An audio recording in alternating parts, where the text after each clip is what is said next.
Quando meu pai engravidou minha mãe, eles não tinham nada.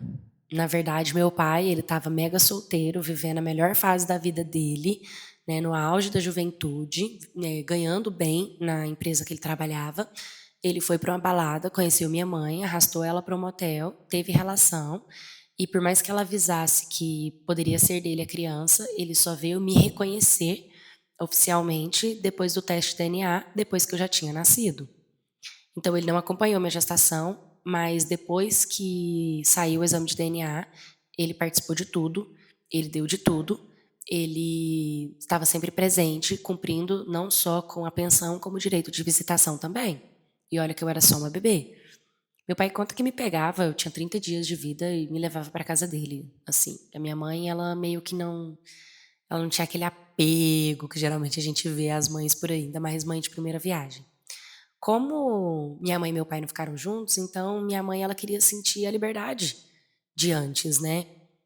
E quando eu fiz 2 anos de idade, ela começou a se relacionar com um homem. E esse homem falou pra ela que se fosse pra eles morarem juntos, não daria pra ela me levar, que eles resetariam a vida do pecado deles. E no caso eu, que vim do pecado, segundo eles, não caberia na nova vida deles. E foi assim que a minha mãe me deu para o meu pai. E eu comecei a ser criada por ele. Eu não vi a minha mãe mais. Ela resetou mesmo a vida dela. Meu pai conta que eu sofria quando eu era criança.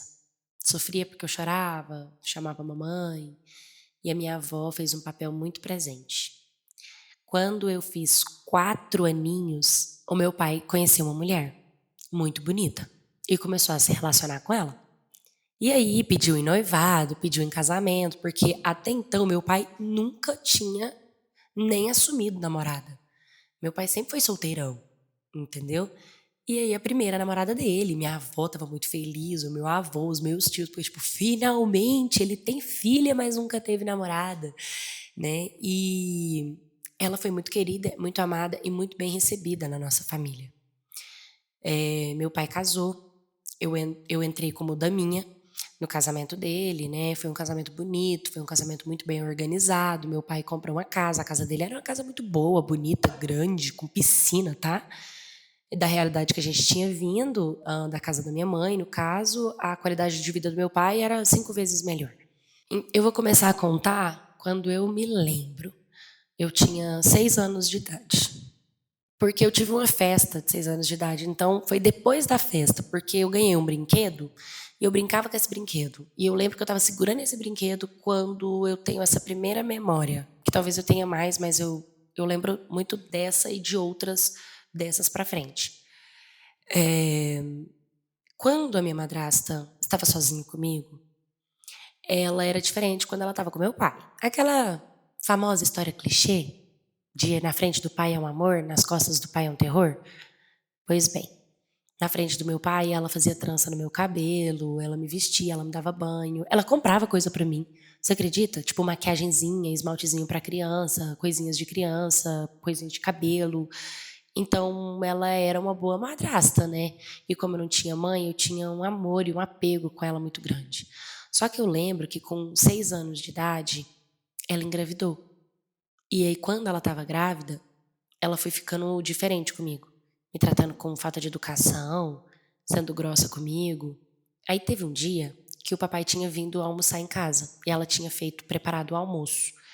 No que ela tinha preparado o almoço, meu pai comeu e eu não tinha comido ainda porque eu estava brincando com esse brinquedo que eu ganhei quando eu tinha feito 6 anos.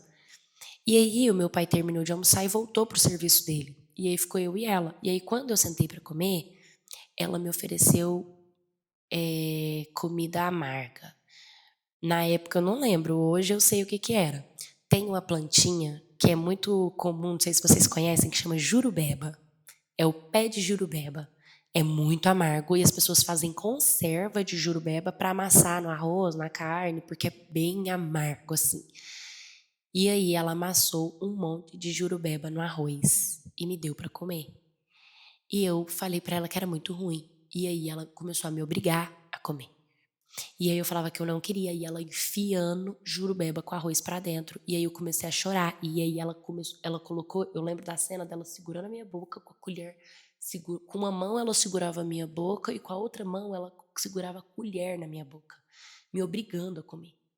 E eu chorando, chorando. O que que acontece? Eu engoli. Quando a comida passou por aqui, gente, de contar, eu passo mal até hoje, eu tô arrepiada, só de lembrar. Eu voltei a comida no prato. E no que eu voltei a comida no prato e o choro no olho porque a comida tava ruim, ela me deu um puxão de cabelo pra baixo e falou pra mim: agora você vai comer seu vômito pra você aprender a não desperdiçar a comida. E aí ela me obrigou a comer meu vômito. Toda vez que eu lembro disso, eu passo mal, sabe? Agora, porque eu fiz muita terapia, eu me tratei demais, e aí eu consigo contar sem tanta dor. E também porque ela não tá mais na família. Mas isso aí é uma coisa que me magoa, que me machuca, sabe? E aí depois disso, toda vez que eu ficava sozinha com ela fazia umas coisas meio feias. Gente, teve um dia que ela pediu pra eu colocar a ração do gato. Sabe aquela ração Haskell que ela é molinha pra gato? E aí eu coloquei no potinho. E aí eu peguei o potinho da gatinha e cheirei. E falei assim pra ela: nossa, mas a comida do gato tem um cheiro bom, né? E eu acho que deve ter passado na cabeça dela: ah, achei um jeito novo de humilhar essa garota. Come a comida do gato. E eu falei: não. E ela falou: come agora. E eu já sabia que ela ia me obrigar a comer, sabe? Eu falei pra ela que eu não queria. E ela começou a falar que era pra eu comer, que era gostoso, que eu não, o cheiro não tava bom, experimenta. Que a comida do gato tinha tanta vitamina quanto o cachorro, que eu não queria me sentir bonita. Então que eu comesse a comida do gato, que aí eu ia virar uma gata também. Gente, foi umas coisas assim que é só adulto falando pra criança cair, sabe? E aí eu não queria, mas aí ela veio e pegou a comida do gato e colocou dentro da minha boca. E fez eu mastigar e eu comer. Eu lembro que eu engoli e eu comia, e eu lembrava que se eu vomitasse, ela ia fazer eu comer meu vômito. Então, eu comi. Eu comi. Uma colher. Cara, ela era muito mal comigo, sabe? Ela colocava coisa na água para poder contaminar a água, tipo água de pimenta para me dar água, sabe? Sem eu perceber. E aí quando eu tomava, eu passava mal, vomitava, ela ria da minha cara. Ela teve um dia que ela falou assim para mim: nossa, olha que delícia. Eu era uma criança que eu gostava de comer rúcula, né?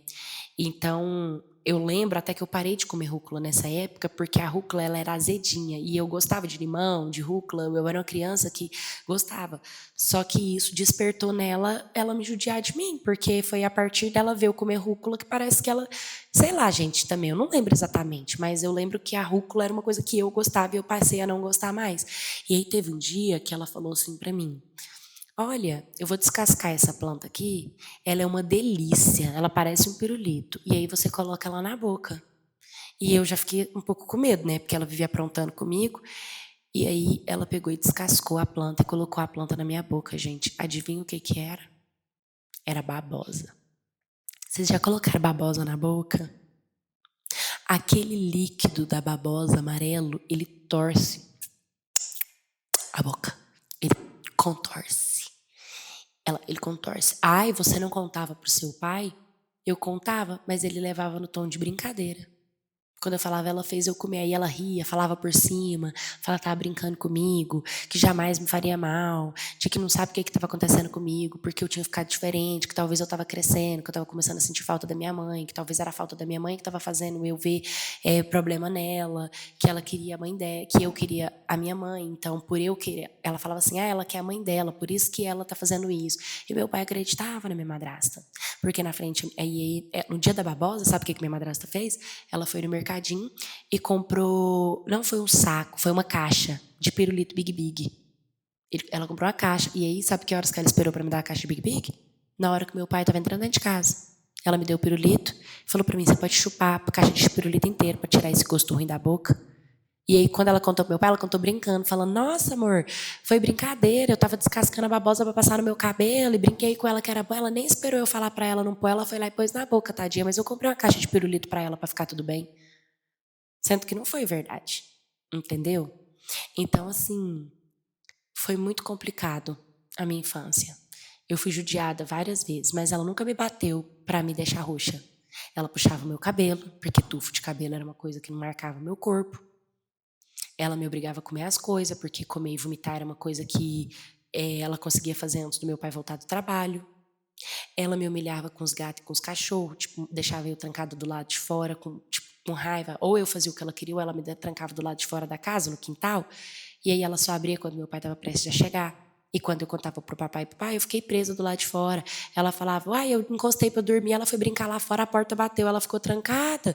E aí cada reclamação minha se tornava você tá vendo? Ela não tá bem. Você tá vendo? Ela tá me provocando. Você tá vendo? Ela não gosta de mim. Você tá vendo? Tudo que eu faço pra ela não tá bom o suficiente. E o meu pai, ele é assim, ó. Ele caía, desculpa o palavreado, de 4 no que ela falava. Então eu sofri muito com ela.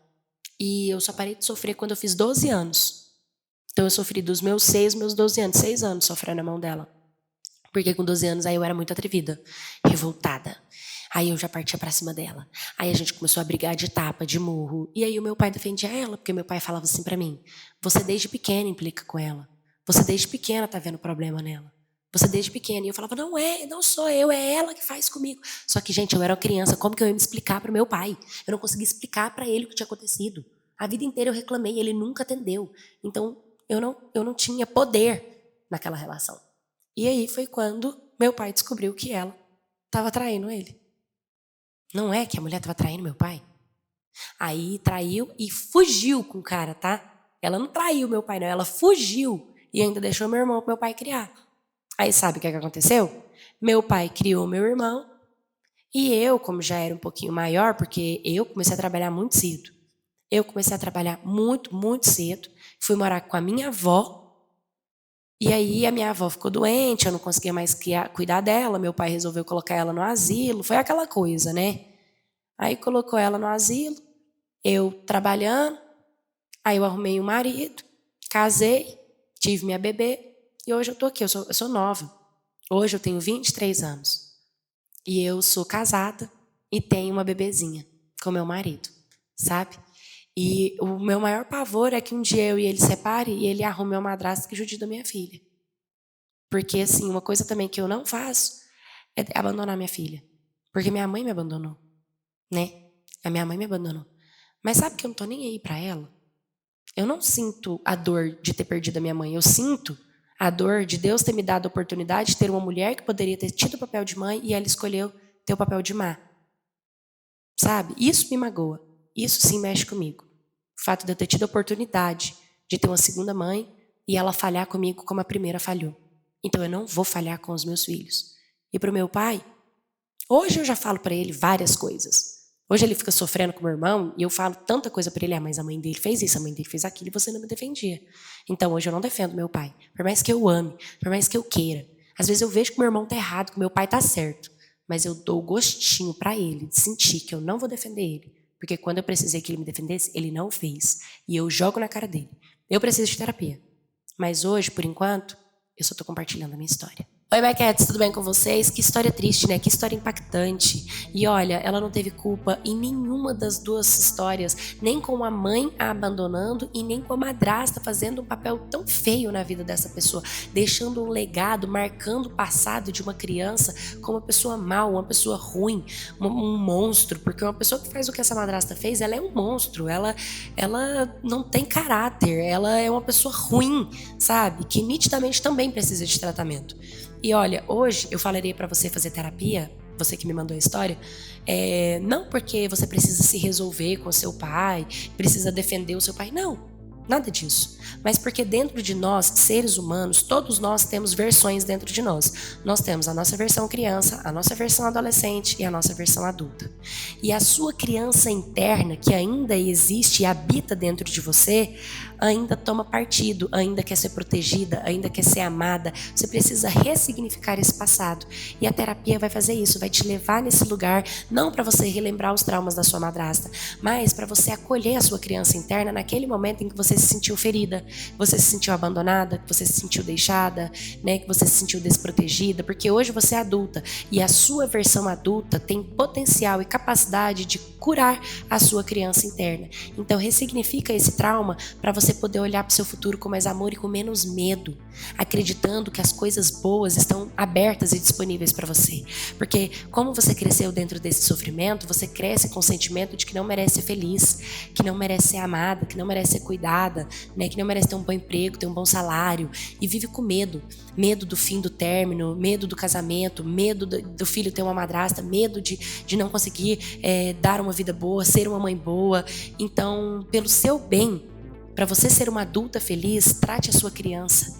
Deixe a sua criança se sentir acolhida, que eu tenho certeza que o seu futuro é brilhante, que Deus tem muito a te oferecer ainda. E se você também sofreu com a sua madrasta ou com o seu padrasto, me mande no storiescanaldeangepaula@gmail.com, curta, comenta, compartilha, se inscreva. Um beijo e até o próximo vídeo.